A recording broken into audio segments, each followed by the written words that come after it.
Hello everyone, আসসালামু আলাইকুম। আশা করি সবাই অনেক বেশি ভালো আছেন। আলহামদুলিল্লাহ, আমিও ভালো আছি।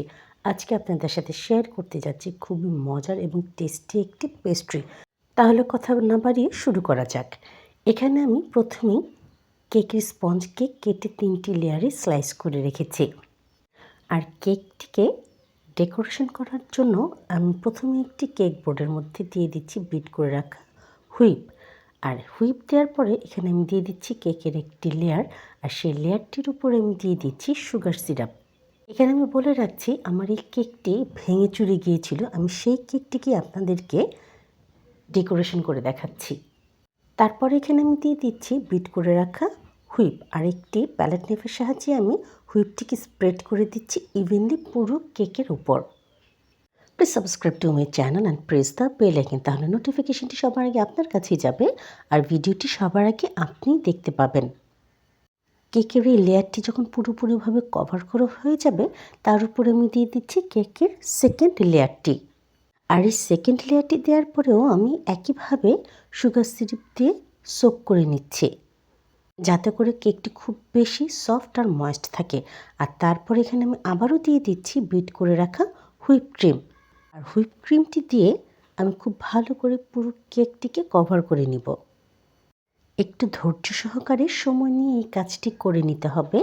আর আজকে আমি আপনাদের সাথে শেয়ার করছি এখানে বাটারি স্কচ ফ্লেভারের পেস্ট্রি কেক।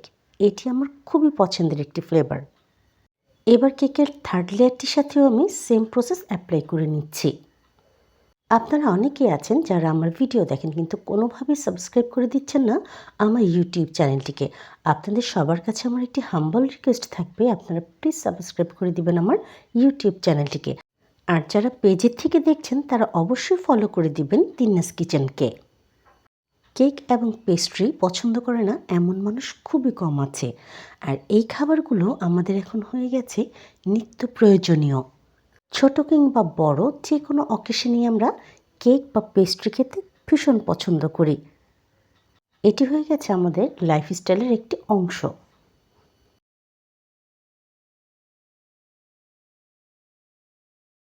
এবার একটি স্ক্রাপারের সাহায্যে আমি কেকের টপটিকে ভালো করে ক্লিন করে নিচ্ছি। আর যেহেতু এটি পেস্ট্রি কেক, এখানে আমার অনেক বেশি ফিনিশিংয়ের প্রয়োজন পড়ে না। কেকের টপ ক্লিন করে নেওয়ার পরে আমি সেম একইভাবে কেকের সাইডগুলোকেও ক্লিন করে নেব। Please to like, comment, share more and more. তাতে করে আমি অনেক বেশি মোটিভেট হয়ে যাই, আমার ভিডিও বানানোর আগ্রহ অনেক বেশি বেড়ে যায়। আর সেই ভিডিওগুলো আমি আপনাদের সাথে শেয়ারও করতে পারি, কারণ এই সবগুলো ভিডিও আমি আপনাদের জন্যই তৈরি করে থাকি। কেকটি যখন আমি ভালো করে ক্লিন করে নিয়েছি, এবার একটি ব্রেড নাইফের সাহায্যে কেকের চারপাশ আমি খুব সুন্দর করে কেটে দিচ্ছি, যাতে করে পেস্ট্রিগুলি দেখতে খুব সুন্দর হয়। আমি কিন্তু কেকের চারপাশ ট্রিম করে নিয়েছি, এতে করে এবার পেস্ট্রিগুলি দেখতে খুব সুন্দর হবে, একেবারে বেকারি স্টাইলের মতোই দেখা যাবে।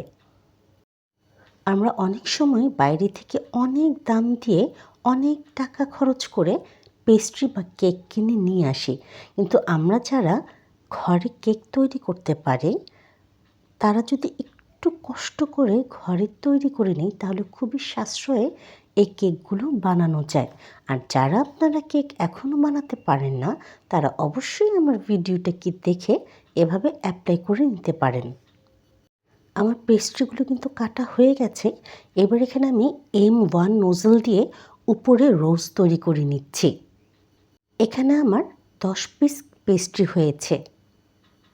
এখানে আমি M1 নোজলটি দিয়ে রোজগুলি তৈরি করেছি।